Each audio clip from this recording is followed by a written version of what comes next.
Picture this: a single man, standing in a blood-soaked square.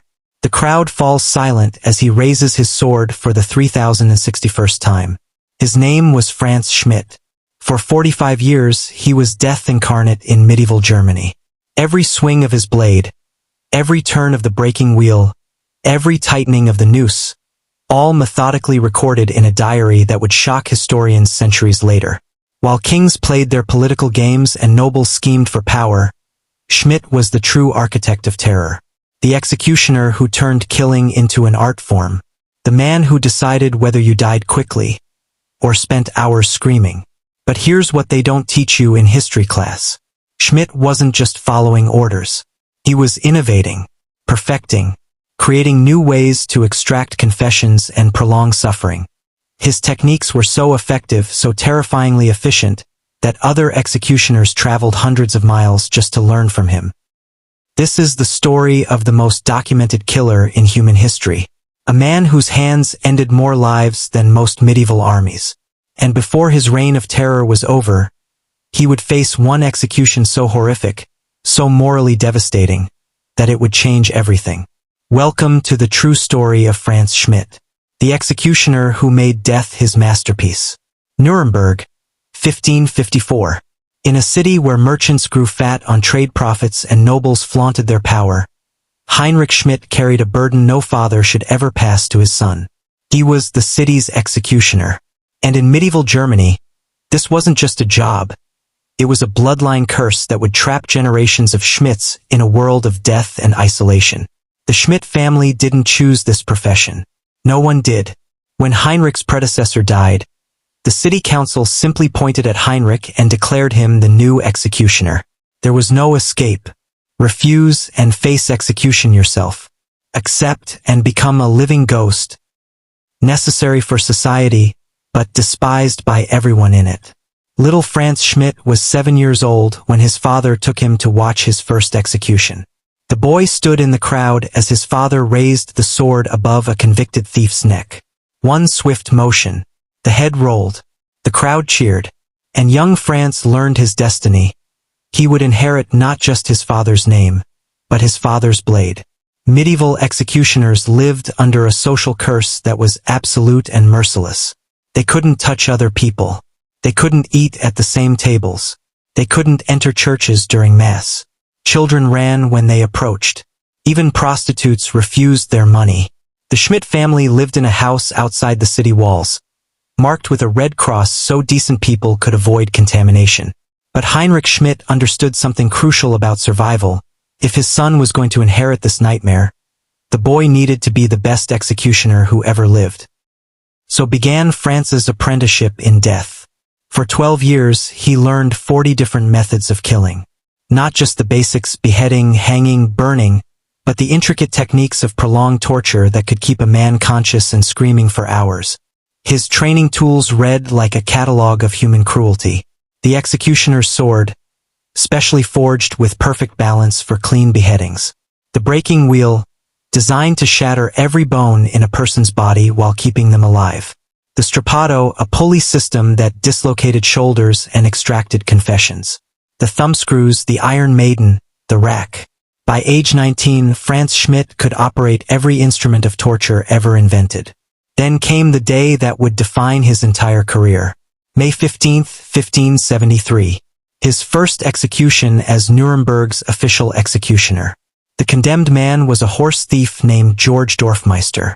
Simple beheading. Clean and quick. What could go wrong? Everything. Frantz's sword struck at the wrong angle. Instead of severing the neck cleanly, it lodged halfway through. Dorfmeister screamed. Blood sprayed across the platform. The crowd went wild, not with approval, but with fury. A botched execution was considered an omen of divine displeasure. Some demanded Frantz be executed himself for his incompetence. It took 3 more strikes to finish the job. By the end, Dorfmeister's head was barely attached by strips of skin and muscle. Frantz Schmidt stood covered in blood, holding a sword that felt heavier than iron, while 2,000 people screamed for his own death. That night, he wrote his first diary entry. Struck off the head of George Dorfmeister, a horse thief. It was not clean. That failure became his obsession. Never again would Frantz Schmidt bungle an execution. Over the next 45 years, he would perfect the art of killing with a precision that terrified even hardened criminals. But perfection came with a price. The complete destruction of whatever humanity remained in Heinrich Schmidt's son. If you're fascinated by what you've heard so far, please subscribe. It takes 1 second and helps us uncover more brutal histories like this one. Because if we don't tell these stories, who will? By 1575, Frantz Schmidt had transformed from a fumbling apprentice into something far more dangerous, a craftsman of death. His workshop contained an arsenal that would make modern torture experts recoil in horror. But these weren't just tools of execution. They were instruments of precision, each one designed for a specific type of suffering. And Schmidt had mastered them all. The breaking wheel became his signature masterpiece. Picture a wooden cartwheel laid flat on the ground.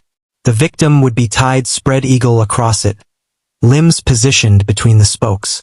Then Schmidt would take his iron-headed hammer and systematically shatter every bone in their body, starting with the fingers, working up the arms, across the chest, down to the toes. The key was keeping the victim conscious throughout. Death wasn't the goal. Agony was. Schmidt's diary records 27 wheel executions. His technique was so refined that he could break bones in a specific sequence to maximize pain while preventing shock-induced unconsciousness. The victim's shattered body would then be woven through the wheel spokes like a grotesque human pretzel and hoisted onto a pole to die slowly over several days. The screams could be heard for miles.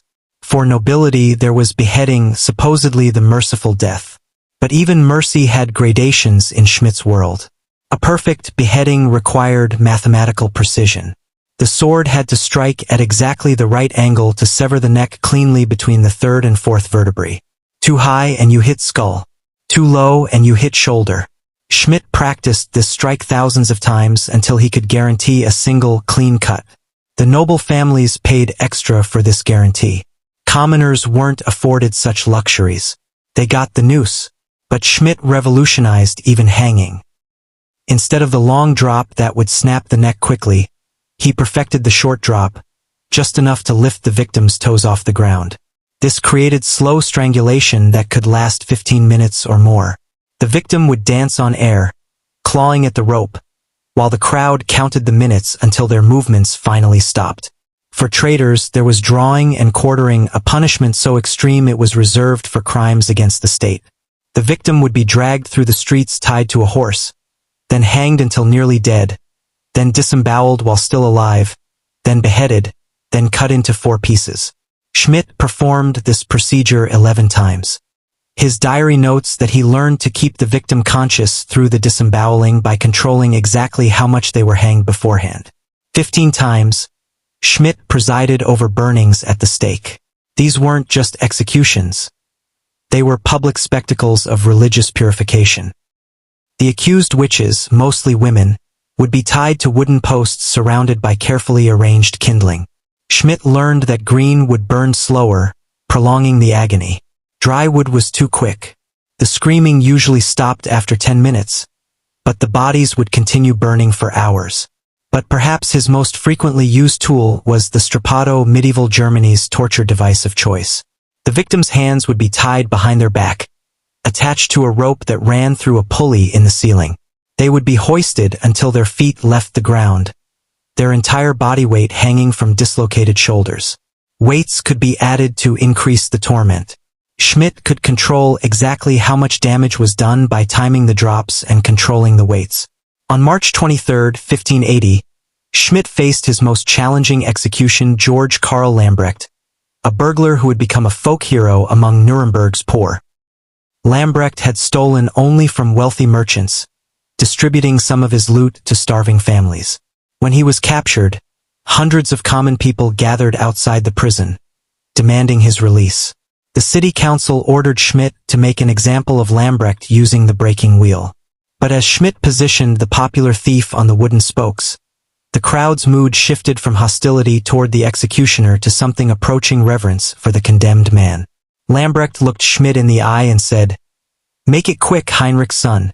You know what it's like to be hated through no fault of your own." Schmidt's innovation that day would define his reputation forever. Instead of the traditional prolonged will breaking, he delivered a secret blow to Lambrecht's chest that stopped his heart before the bone breaking began. To the crowd, it appeared that Lambrecht had died from the wheel torture. But Schmidt's diary reveals the truth. Gave George Karl Lambrecht the mercy stroke before the wheel. His words reminded me that we are both prisoners of other men's laws. This became Schmidt's signature enhancement, the ability to extend or abbreviate suffering based on his own moral calculations. He developed techniques to prolong agony for criminals he despised and to grant quick deaths to those who earned his respect. The city council never suspected that their perfect executioner was making his own judgments about who deserved mercy. What they did know was that Frantz Schmidt's executions were drawing larger crowds than any public event in Nuremberg's history. Execution days became festivals. Merchants sold food and souvenirs. Children were lifted onto their fathers' shoulders for better views. Pickpockets worked the crowds while everyone's attention was fixed on the scaffold. Women brought knitting to pass the time during longer tortures. The bloodlust was insatiable. Citizens would travel from neighboring towns just to watch Schmidt work. His reputation spread across the Holy Roman Empire. Other executioners came to study his methods. And slowly, methodically, Schmidt was creating something unprecedented in medieval Europe, a systematic science of suffering that would influence execution practices for centuries to come. But the tool that would prove most dangerous to Schmidt himself wasn't made of iron or wood. It was made of paper and ink, his execution diary, where he recorded every detail of every death. A document that would one day reveal not just what he did, but who he really was underneath the executioner's hood. In 1928, 3 centuries after Frantz Schmidt's death, construction workers renovating an old Nuremberg building made a discovery that would rewrite everything historians thought they knew about medieval justice. Hidden behind a false wall, wrapped in oiled leather, lay a leather-bound journal containing 361 entries written in Schmidt's own hand.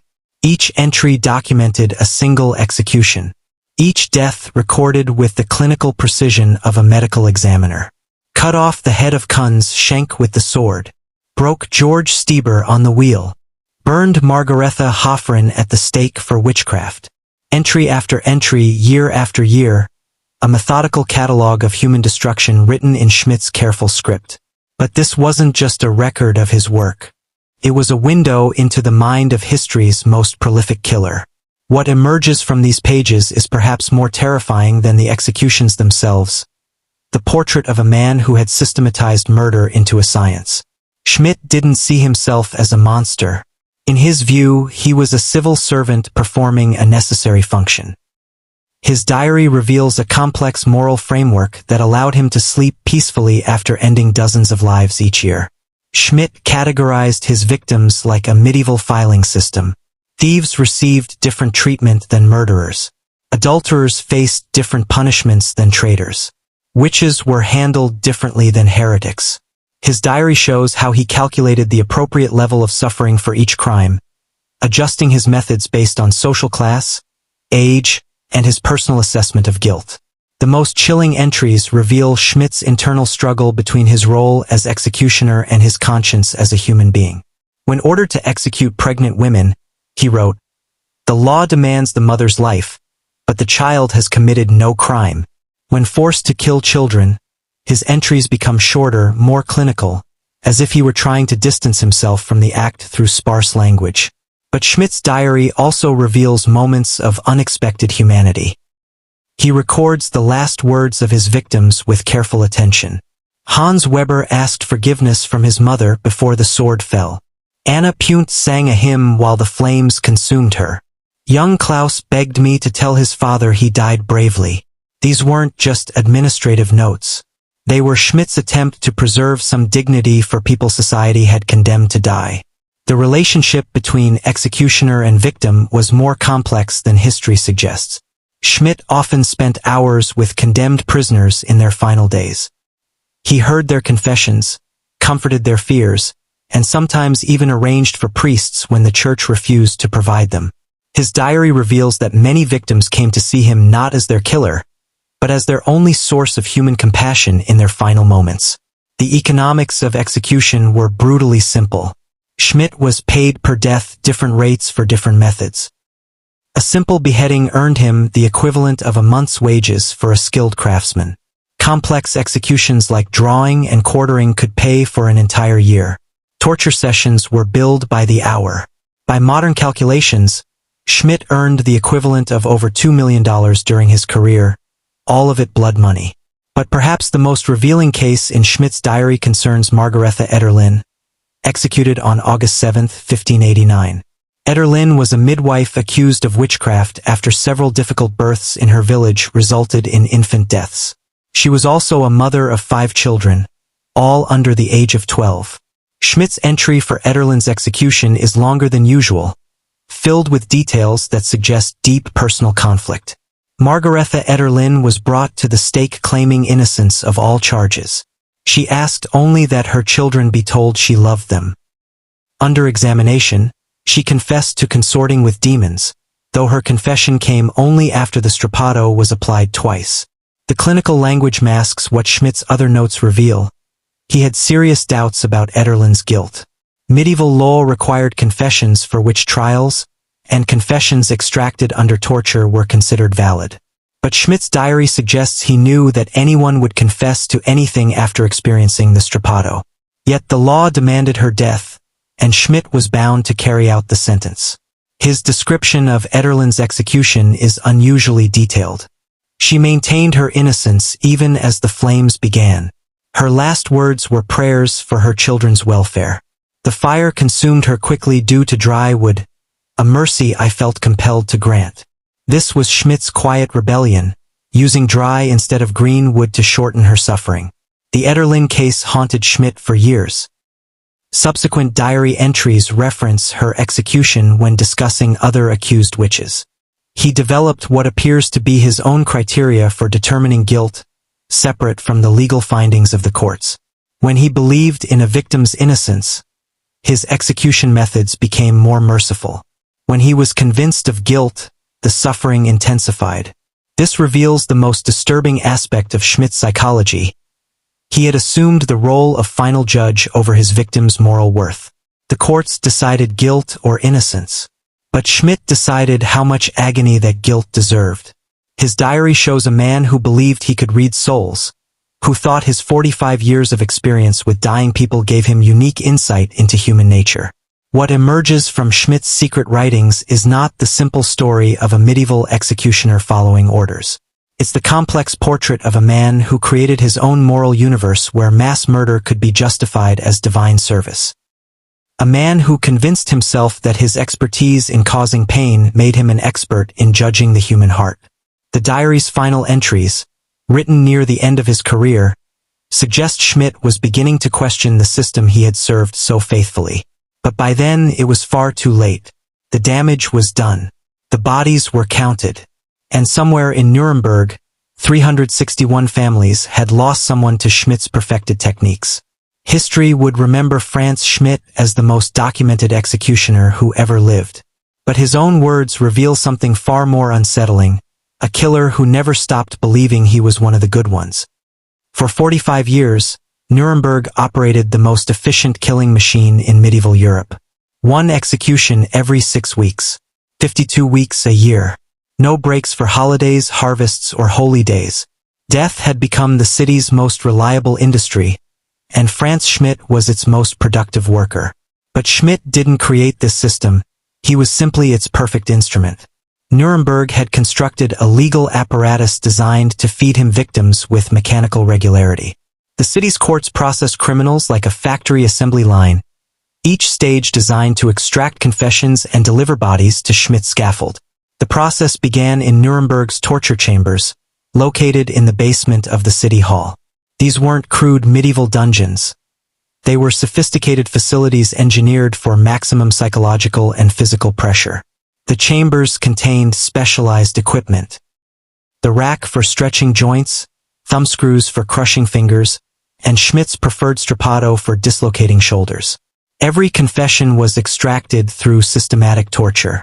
Medieval law required confessions for most capital crimes, and pain was considered the most reliable method for obtaining truth. The logic was simple: innocent people would endure any suffering rather than confess to crimes they didn't commit. Guilty people would eventually break and admit their wrongdoing. The system's fatal flaw was obvious to everyone except those who operated it. Under enough torture, everyone confesses to everything. Schmidt's diary reveals that he often supervised these torture sessions personally. His expertise in causing pain made him invaluable for extracting confessions without accidentally killing prisoners before their trials. He could calibrate torture precisely enough agony to break resistance, not enough to cause death. This skill made him indispensable to Nuremberg's legal machine. The city's execution ground at Hauptkirch became Germany's most notorious killing field. Located outside the city walls, it featured a permanent wooden platform raised 12 feet off the ground so spectators could see clearly. Surrounding the platform were wooden bleachers that could accommodate over 3,000 people. This wasn't a makeshift arrangement. Nuremberg had built permanent infrastructure for mass killing. Public execution days transformed into the city's most popular entertainment. Merchants set up stalls selling food, ale, and souvenirs. Children received time off from work to attend. Wealthy families reserved the best viewing spots weeks in advance. The city collected admission fees for premium seating. Execution day was festival day, and death was the main attraction. Nuremberg's location at the crossroads of major European trade routes contributed to its steady supply of criminals. The city attracted merchants, pilgrims, soldiers, and refugees from across the continent. With them came thieves, murderers, deserters, and heretics. Nuremberg's courts had jurisdiction over anyone who committed crimes within the city's territory, providing Schmidt with an endless stream of foreign victims whose deaths wouldn't upset local families. The Catholic Church provided moral justification for this killing machine. Local priests proclaimed that public executions serve God's will by purging evil from the community. They preached that witnessing divine justice strengthened faith and deterred sin. Church officials attended every execution, blessing Schmidt's work and sanctifying the crowd's bloodlust. The church collected donations at execution sites, making death profitable for both secular and religious authorities. But no case reveals the system's horrific efficiency better than the Pappenheimer family massacre of 1600, Germany's most infamous witch trial. The Pappenheimers were a family of traveling tinkers who made the fatal mistake of camping outside Nuremberg during a period of crop failures and plague outbreaks. When local authorities needed scapegoats for the community's misfortunes, the foreign family became perfect targets. Paulus Pappenheimer, the family patriarch, was arrested first on charges of theft.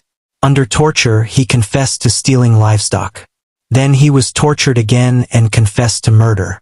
Then again and confessed to witchcraft. Then again and confessed to devil worship. Each confession implicated more family members in increasingly elaborate crimes. Soon, Paulus's wife Gumprecht, their 3 sons, and even their 10-year-old grandson were imprisoned. Under systematic torture, each family member confessed to participating in a massive conspiracy involving hundreds of murders, ritual cannibalism, and demonic pacts. The confessions grew more fantastical with each torture session. Flying through the air, transforming into animals, attending Sabbaths with Satan himself. Schmidt's diary records his growing unease with the Pappenheimer case. His entries suggest he knew the confessions were fabricated under extreme duress. But the legal machinery had begun operating, and nothing could stop it. The Pappenheimer trial became Nuremberg's most sensational legal spectacle, drawing visitors from across Europe who came to witness the destruction of an entire family of alleged witches. The executions stretched across 3 days in July 1600. Schmidt was ordered to employ every method in his arsenal. Paulus Pappenheimer was broken on the wheel after his flesh was torn with red-hot pincers. His wife Gumprecht was burned alive. Their adult sons were beheaded after torture. The 10-year-old grandson was forced to watch his family's destruction before being burned at the stake himself. Over 10,000 people attended the Pappenheimer executions. The crowds were so large that Nuremberg built additional viewing platforms and charged premium prices for admission. Merchants traveled from neighboring cities to sell commemorative items. Artists created woodcut illustrations of the executions that were sold across Europe. The Pappenheimer massacre became a profitable tourist attraction that generated income for months. Schmidt's diary entries from this period show a man beginning to crack under the weight of his role. The child screamed for his mother as the flames took him. He wrote, "I have never heard such sounds from a human throat." For the first time in his career, Schmidt requested permission to refuse an execution. The city council denied his request and threatened him with prosecution if he didn't fulfill his duties. The Pappenheimer case revealed the true nature of Nuremberg's legal system. It wasn't designed to dispense justice but to provide spectacle. The more horrific the crimes, the larger the crowds. The larger the crowds, the greater the city's profits. Death had become Nuremberg's most successful business enterprise, and the Pappenheimer family massacre proved that no crime was too fantastical, no victim too innocent, if the public demanded blood.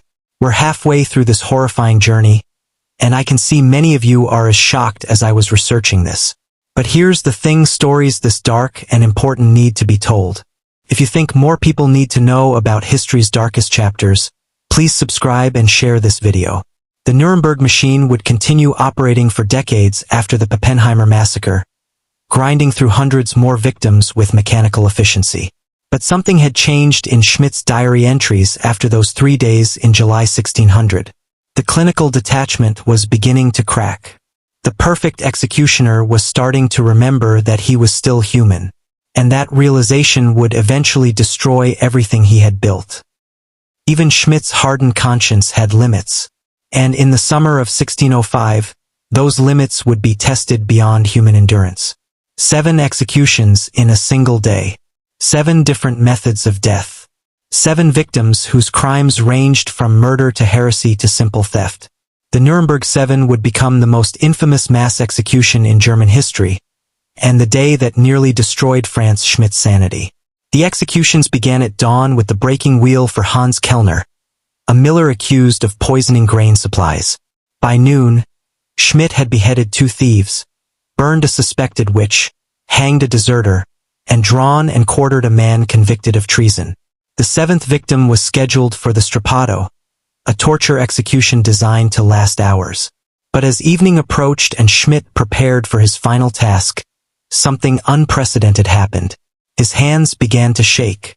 For 32 years, Schmidt had never shown physical weakness during an execution. But the sight of 7 corpses surrounding his scaffold, the smell of blood and burned flesh, the exhaustion of operating his killing machinery for 12 straight hours, it all converged into a moment of human frailty that nearly cost him his life. The crowd noticed his trembling hands.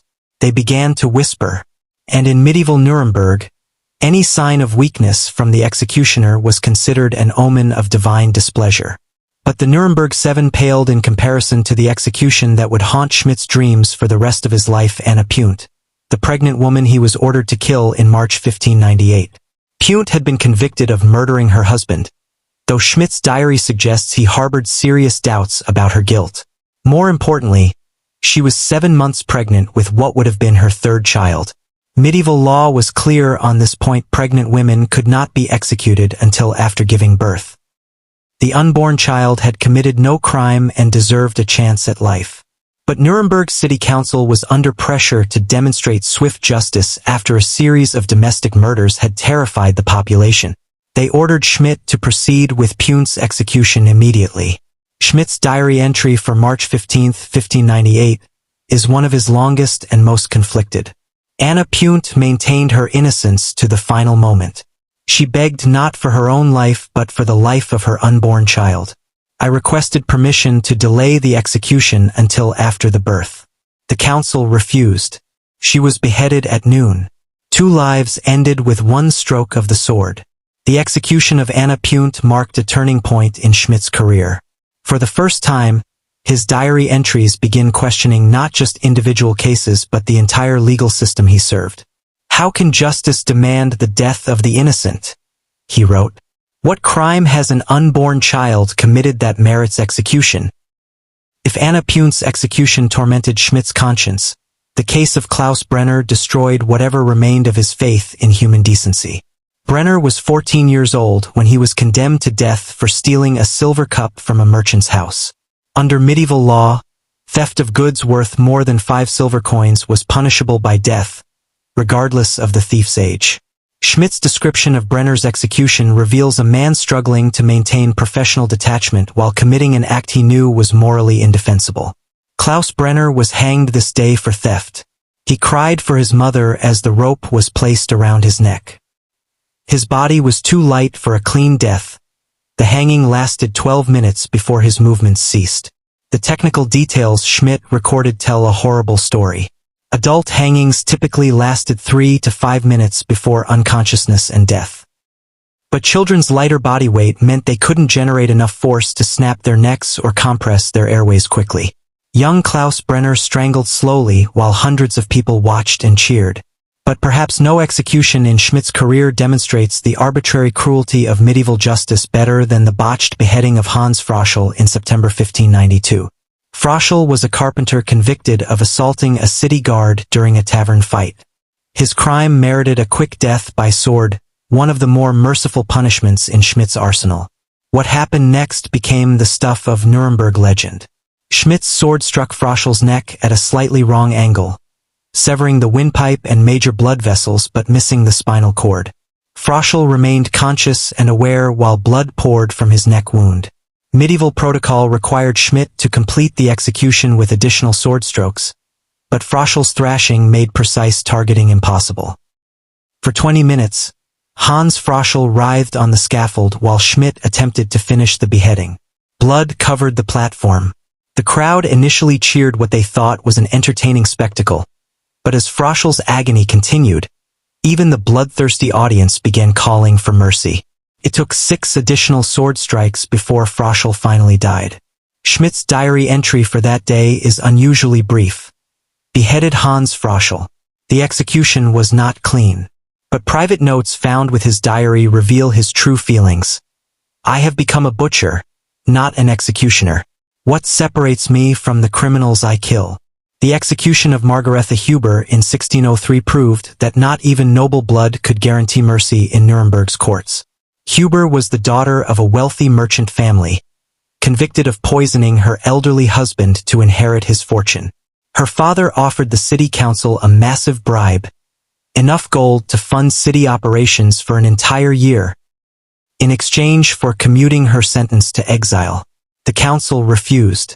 They needed to demonstrate that justice was blind to social status, that even the wealthy faced consequences for their crimes. Margaretha Huber was beheaded on a Tuesday morning, while her father watched from the crowd.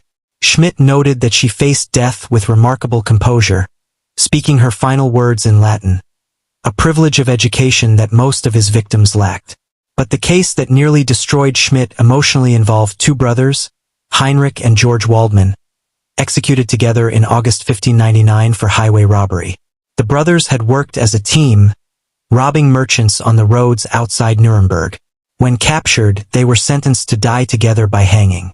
Schmidt's diary reveals unusual details about the Waldman execution. The brothers requested permission to hold hands as they died, a request Schmidt granted against protocol. They were hanged simultaneously from a double gallows, their joined hands the last connection between them as life ebbed away. The brothers died as they lived, Schmidt wrote, together until the end. The emotional impact of executing the Waldman brothers seems to have surprised Schmidt himself. His diary entries from the following weeks show unusual introspection about family bonds, brotherhood, and the human connections that transcend crime and punishment. For perhaps the first time in his career, Schmidt seemed to recognize his victims as fully human rather than simply legal problems to be solved. Schmidt's closest call with mob violence came during the execution of Father Benedict Hauser, a priest convicted of heresy in November 1604. Hauser had been preaching that salvation came through faith alone rather than through church sacraments, a Protestant idea that was considered heretical in Catholic Nuremberg. As Schmidt prepared to burn Hauser at the stake, a group of the priest's supporters rushed the scaffold. They believed Hauser was being executed for his religious beliefs rather than any actual crime. The crowd of nearly 2,000 people began taking sides, some supporting the priest, others demanding his death. For several terrifying minutes, Schmidt found himself trapped on his own scaffold while hundreds of people fought around him. Stones were thrown. Knives were drawn. The city guard struggled to maintain order.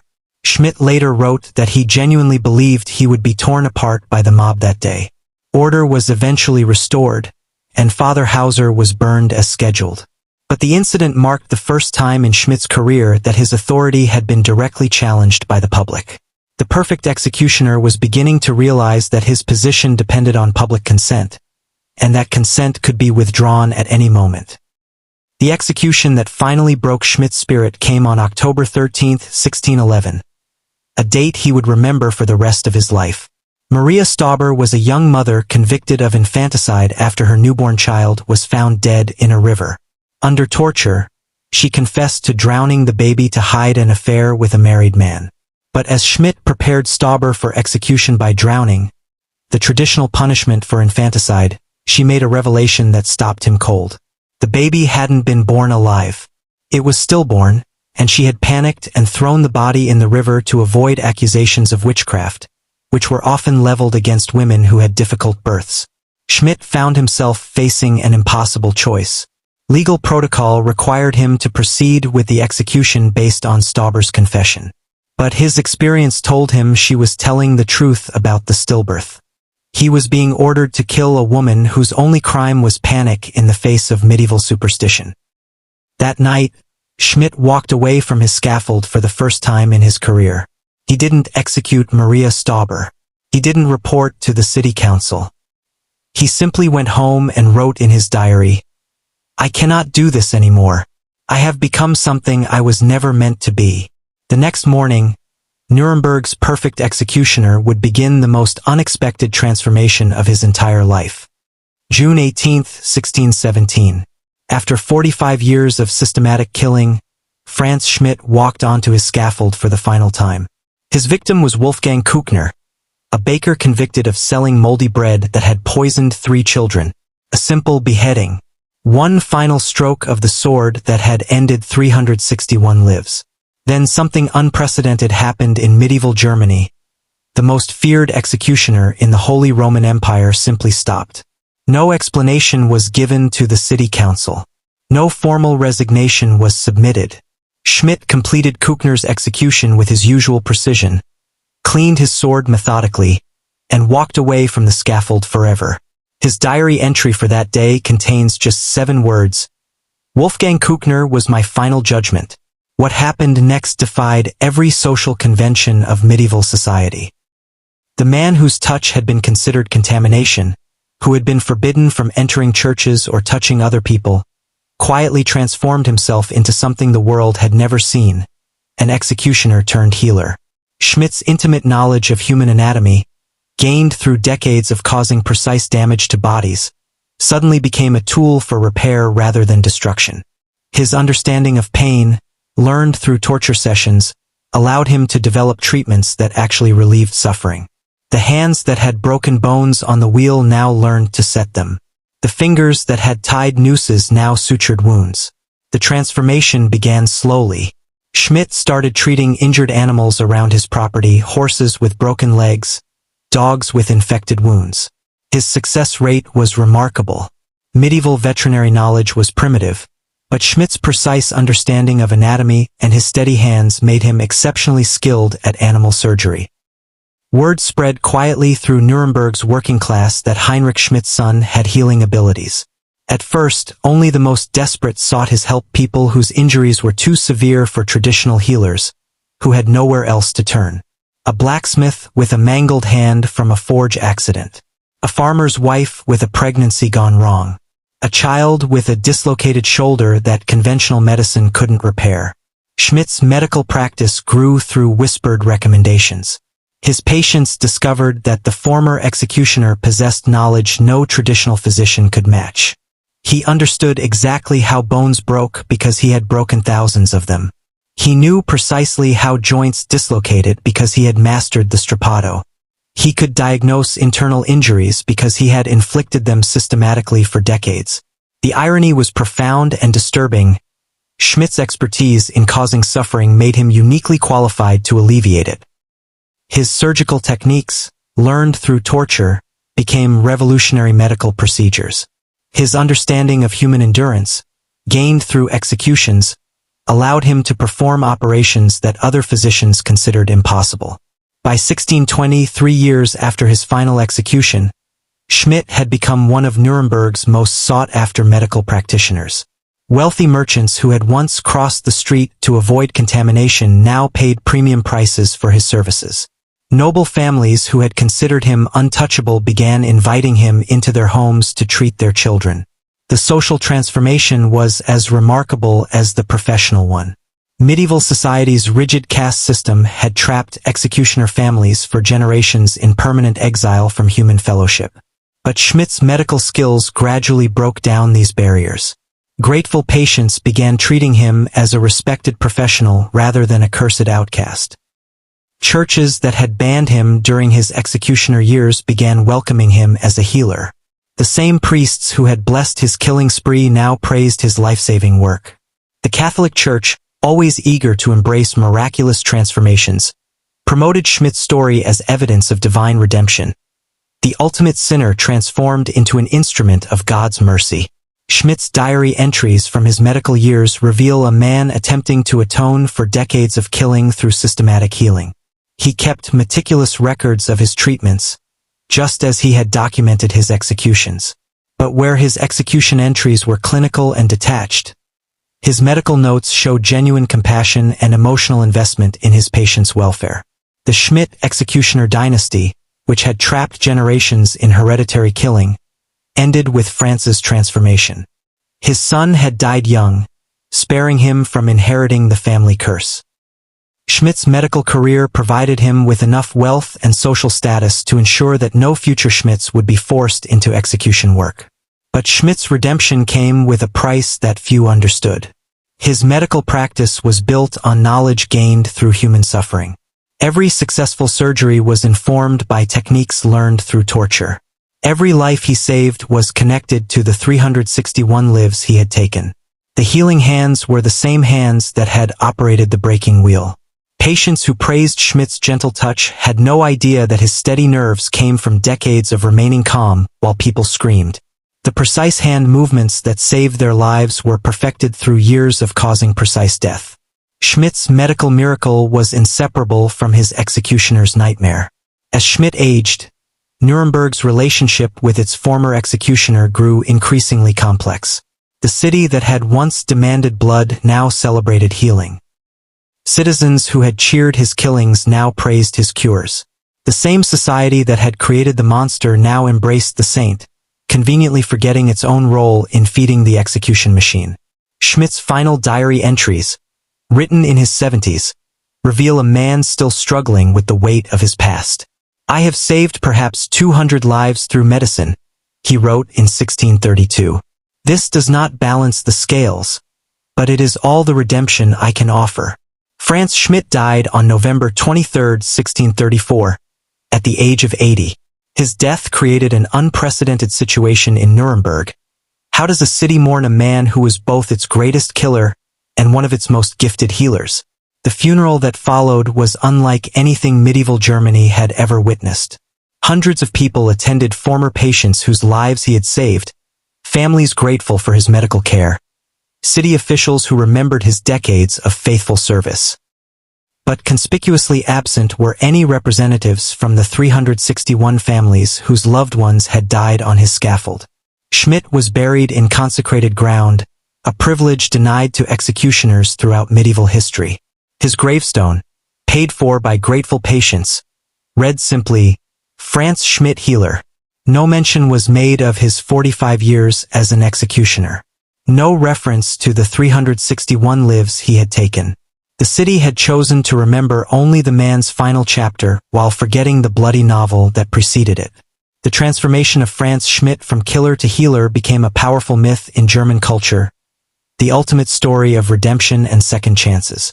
But the myth obscured a darker truth about medieval society and human nature. The same skills that made Schmidt an effective executioner made him an exceptional physician. The knowledge gained through systematic cruelty became the foundation for systematic healing. Schmidt's legacy raises uncomfortable questions that medieval society preferred not to examine. Can knowledge gained through evil acts be used for good purposes? Does successful atonement erase past crimes? Can a society that created a monster then claim credit for producing a saint? These questions would outlive Schmidt by centuries, but they would never be answered. Because ultimately, the story of Frantz Schmidt isn't just about one man's journey from darkness to light. It's about humanity's capacity for both unimaginable cruelty and unexpected redemption, and our troubling ability to celebrate the latter while forgetting the former. When historians first opened Frantz Schmidt's diary in 1928, they expected to find a simple record of medieval executions. What they discovered instead shattered everything they thought they knew about human nature, medieval justice, and the thin line between civilization and barbarism. The 361 entries didn't just document individual deaths. They revealed the systematic machinery of state-sanctioned murder that operated across Europe for centuries. Schmidt's meticulous records forced historians to confront an uncomfortable reality about medieval society. This wasn't random violence or mob justice, it was bureaucratic killing, carefully regulated and methodically documented. Schmidt's diary showed that medieval execution was a refined science, complete with standardized procedures, quality control measures, and performance metrics. The Holy Roman Empire had industrialized death 3 centuries before the modern world invented the term. Modern legal scholars studying Schmidt's records made a disturbing discovery about the evolution of German law. Many execution procedures that Schmidt perfected remained part of German legal code well into the 19th century. The systematic torture methods he documented influenced interrogation techniques used by German authorities for generations. Schmidt's legacy wasn't just historical. It was institutional, embedded in legal traditions that persisted long after his death. Contemporary psychologists who have analyzed Schmidt's diary entries paint a chilling portrait of a functional psychopath operating within a system that rewarded his condition. Dr. Heinrich Müller of the Max Planck Institute concluded that Schmidt displayed classic characteristics of antisocial personality disorder, lack of empathy, emotional detachment, and an ability to compartmentalize extreme violence.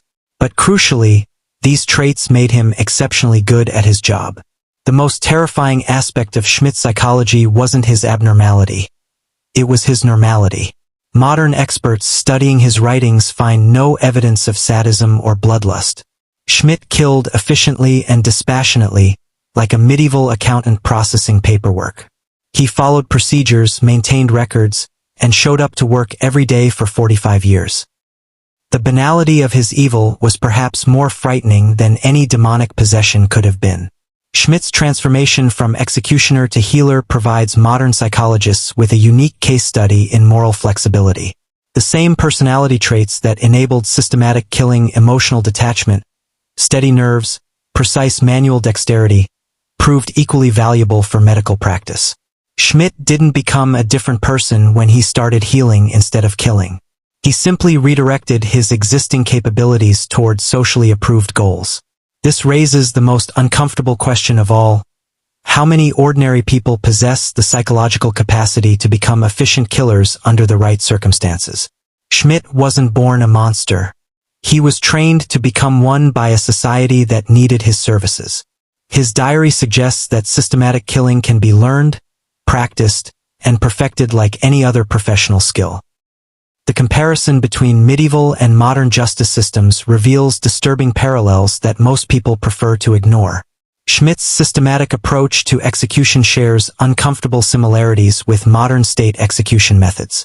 His careful documentation mirrors contemporary prison records. His technical innovations parallel ongoing efforts to make capital punishment more humane. The gap between medieval and modern killing may be smaller than we like to admit. Perhaps most shocking of all is the mathematical reality of Schmidt's public executions. Conservative estimates suggest that over 400,000 people witnessed Schmidt's killings during his 45-year career. Men, women, and children regularly attended executions as family entertainment. Entire generations of Nuremberg citizens grew up considering public torture and murder to be normal social activities. These weren't special occasions or rare spectacles. They were routine community events that shaped the moral development of hundreds of thousands of people. Schmidt's legacy includes not just the 361 people he killed, but the nearly 500,000 people he taught that systematic cruelty was acceptable, entertaining, and divinely sanctioned. The children who watched Schmidt work grew up to become parents, teachers, judges, and executioners themselves. They carried his methods, his attitudes, and his casual relationship with human suffering into the next generation. Schmidt's true legacy wasn't just personal. It was cultural, spreading through German society like a virus of normalized violence. Modern Germany has struggled with this historical inheritance. Schmidt's diary forces uncomfortable questions about cultural continuity and moral responsibility. How much of the systematic cruelty that characterized later German history can be traced back to medieval precedents like Schmidt's execution machine? How do societies unlearn institutional violence that has been practiced for centuries? The discovery of Schmidt's diary coincided with the rise of Nazi Germany, a historical irony that wasn't lost on contemporary observers. The same meticulous record-keeping, systematic dehumanization, and bureaucratic approach to mass killing that characterized Schmidt's work would reappear in German society 3 centuries later. The methods evolved, but the underlying mentality remained disturbingly consistent. Schmidt's final legacy may be the mirror he holds up to human civilization itself. His story reveals how easily ordinary people can be transformed into instruments of systematic cruelty, how readily societies can normalize extreme violence, how quickly moral boundaries can shift when killing serves state interests, how thin the line really is between civilization and barbarism. The man who killed 361 people and then spent his final years healing others represents the ultimate contradiction of human nature, our capacity for both unspeakable evil and unexpected redemption. But perhaps the most terrifying aspect of Frantz Schmidt's legacy isn't what he tells us about medieval Germany. It's what he reveals about ourselves. You've just witnessed one of history's most disturbing true stories, a tale so dark that most people will never hear it. But that's exactly why channels like Throne of Lies matter. We dig up the brutal truths that powerful people tried to bury. Hit that notification bell, because next week we're exposing another royal monster whose crimes will make Frantz Schmidt look merciful.